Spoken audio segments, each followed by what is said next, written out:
పరిస్థితి. నిజంగా చెప్పాలంటే మనసుంటే మాత్రము ఈ ఇన్సిడెంట్ చూసిన తర్వాత ఎవరికైనా మనసు కరిగిపోవాల్సిందే. నాకైతే మొత్తం కడుపులో ఎట్టెటో అవుతుంది. నిన్నటి నుంచి అసలు నిద్ర కూడా పట్టలే నాకు. ఆ ఇన్సిడెంట్ ఏంటంటే మీ అందరికి కూడా తెలుసు.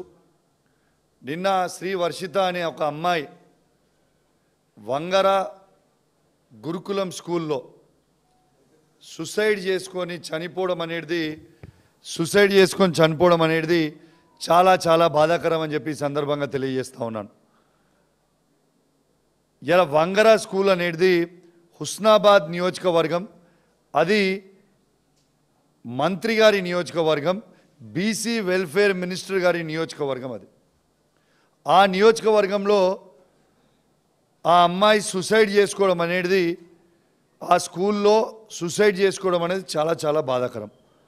ఆ అమ్మాయి నా హుజరాబాద్ నియోజకవర్గం సంబంధించిన హుజరాబాద్ మండలం రాంపూర్ గ్రామానికి సంబంధించిన అమ్మాయి. ఆ అమ్మాయి పేరు వర్షిత. ఆ అమ్మాయి వారి తండ్రి పేరు తిరుపతి, వారి అమ్మాయి వారి తల్లి పేరేమో మమత. వాళ్ళిద్దరు పాపము 3 ఎకరాల భూమి ఉంటుంది. ఆ 3 ఎకరాలలో వాళ్ళు కూరగాయలు పండించుకొని హోల్సేల్గా పొద్దునే లేచి కూరగాయలు అమ్ముకుంటూ ఉంటారు వాళ్ళ తల్లిదండ్రులు.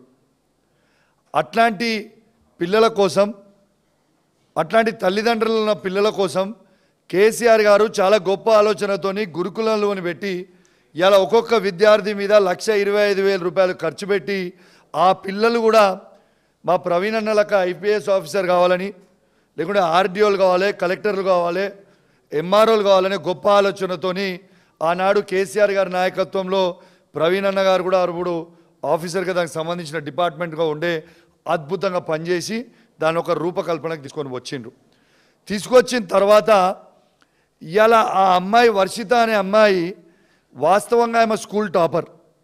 ఆ అమ్మాయి ఆ స్కూల్ నుంచి స్కూల్ టాపర్. ఆ అమ్మాయి హనంకొండ కలెక్టర్ గారి దగ్గర నుంచి మొన్న అవార్డు కూడా తీసుకోవడం జరిగింది. ఆ అమ్మాయిని ఆ స్కూల్లో ఉన్న ప్రిన్సిపల్ గారు, వైస్ ప్రిన్సిపల్ గారు, టీచర్ గారు ఎంత దారుణంగా హరాస్మెంట్ చేస్తూ ఉన్నారంటే, ఏం హరాస్మెంటు, ఆ భోజనంకి సంబంధించిన సామాన్ ఏదైతే గురుకుల స్కూల్కి పిల్లలకి భోజనం పెట్టడానికి ఆ గ్రాసరీస్ ఇస్తారో, ఆ రైస్ ఇస్తారో, అవన్నీ ఆ గ్రాసరీస్ వీళ్ళు ఎత్తుకపోతుంటే ఆ అమ్మాయి చూసింది.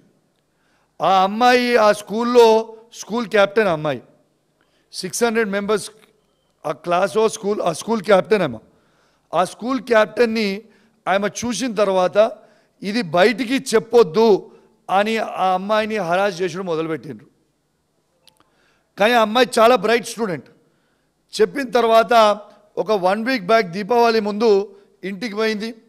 ఇంటికి పోయిన తర్వాత ఒక 1 వీక్ హాలిడేస్ తీసుకుంది. ఎందుకంటే ఆమె కిడ్నీలో చిన్న స్టోన్ వస్తే ఆ 1 వీకే జస్ట్ ఆమెకి ఏం హెల్త్ ఇష్యూ లేదు, ఏం లేదు, అబ్సల్యూట్లీ నార్మల్గా మనకేమి ఎట్లా చిన్న ఎప్పుడైనా కడుపు నొప్పి వస్తుందో అట్లా చిన్న కడుపు నొప్పి ఉంటే చెక్ చేయించుకుంది.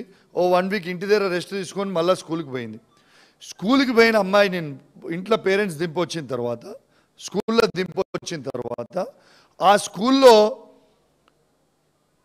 ఆ అమ్మాయిని విపరీతంగా టార్చర్ పెట్టడము, విపరీతంగా ఇన్సల్ట్ చేయడము, పిల్లల ముంగట పొద్దున 6:30కి ఆ పేరెంట్స్తోని ఆ స్కూల్లో ఉన్న టీచరు పేరెంట్స్తోని నిన్న అర్లీ మార్నింగ్ 6:30కి పేరెంట్స్కి ఫోన్ చేసి ఆ అమ్మాయితో మాట్లాడిపించారు.